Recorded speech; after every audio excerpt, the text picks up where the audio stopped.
son illərdə istifadə olunan qiymətlərə görə daha ucuz malzemələr, daha ucuz dərman maddələri ölkəyə gəlir.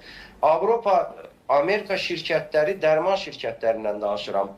Çox az bir qismi ölkədə qalır. Bugün ölkənin dərman təchizatı ən yaxşı halda Türkiyədən gələn firmalar üzərinə, əksər hissəsi isə Hindistan, Pakistan bu kimi ölkələrdən dərman malzemələri hesabına. Yəqin ki, həmkarlarım da təsdiq edirlər. Bəs niyə Avropa, Amerika gedib bizdən? Çünki bizdə qiymət siyasətini müəyyənləşdirən Babək müəllim deyir, təbib icbari sığorta yox. Tarif Şurası bu qiymətləri verir. Tarif Şurasının da qiymətlərini yəqin ki, mütəxəssislərdən alıb verirlər. Yəni, Avropa şirkətləri deyək ki, azı valyuta konvertasiyasına çevirəndə düşünün nə qədər fərq eləyər. Onlara sərf eləməz gəlib bu ölkədə çalışmaq. Çox da böyük bir bazar kimi baxılanda da çox da böyük bir bazar yoxdur burada. Amma indi demək ona görə dərmanlar keyfiyyətsizdir. Keyfiyyətsiz dərmanımızın əsas səbəbləri oradadır. Brend dərmanların bir çox Azərbaycanda yox.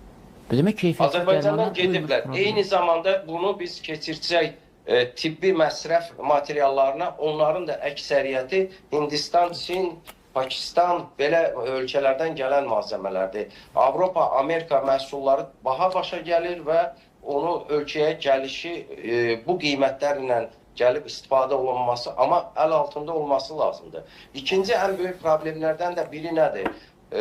Həmkarlarım yenə təsdiq edir. Məsələn, xolesterin düşürücü bir rozvastatin dərmanımız var.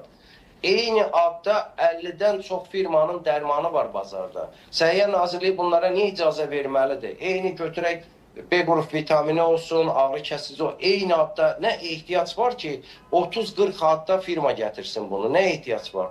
Amma əvəzində nə baş verir? Bizim bir qan sulandırıcı dərmanımız var, Varfarin adında. Bu həyati vacib xəstələr üçündür. Qapaq əməliyyatı olunan xəstələr, tromboemboliya keçirmiş xəstələr. Bir neçə ay qabaq, bir ay ölkədə tapılmadı. Ölkədə yox idi bu dərman.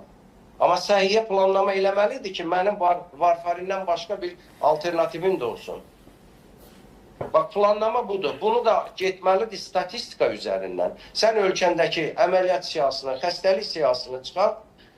Deyək ki, ikinci bir dənə daha ciddi problem çıxır. Bugün çox sağ olsun, dövlət qayğısı ilə, icbari tibbi sığorta ilə, məsələn, invaziv işlər, angiografiya stent eləyirik. Dövlət 2000-in üzərində pul xərcləyir ki, sığorta ilə bir vətəndaş gəlib stent qoydursun.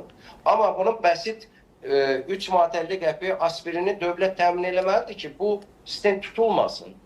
Dərmanlar yoxdur dövlət təminatında. Bu ciddi problemdir. Deyək ki, biz əgər əvvəllər insult xəstəsi olsun,